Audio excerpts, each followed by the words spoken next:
지난 3월 서울의 아파트 매매 거래량이 4년 8개월 만에 최대치를 기록했습니다. 서울시의 토지거래 허가구역 반짝 해제 여파로 보이는데 토어제가 확대 재지정된 이후에도 강남, 서초, 용산 등은 상승거래 비중이 오히려 증가했습니다. 최도희 기자입니다. 서울시의 토지거래 허가구역 반짝 해제 여파로 아파트 매매 시장의 열기는 뜨거웠습니다. 대출 규제가 강화된 지난해 9월 이후 올해 1월까지 줄곧 3천 건대에 머물렀던 거래량은 강남 일부 지역의 토허제가 반짝 해제된 지난 2월 6천 건대로 뛰었습니다. 이어 지난 3월에 만 건을 넘어서며 4년 8개월 만에 최대치를 기록했습니다.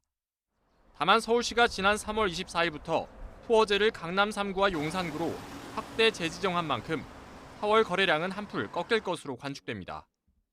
토지거래 허가구역이 이제 해제가 되면서 그동안 이제 거래가 불가했던 것들이 이제 갭 투자가 가능하게 되면서 거래량이 상당히 늘었다고 이제 판단할 수 있을 것 같고요.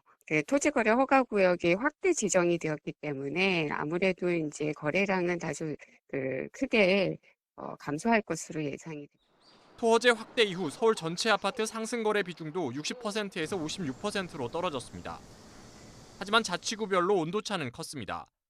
토어제로 확대 재지정된 자치구 4곳 가운데 송파구를 제외한 강남, 서초, 용산구는 상승 거래 비중이 이전보다 더 늘어 서울 전체 평균을 웃돌았습니다. 마포, 성동구 등도 이전보다 상승 거래 비중이 커져 풍선 효과가 감지되는 상황. 똘똘한 한 채 선호 현상이 커졌기 때문입니다.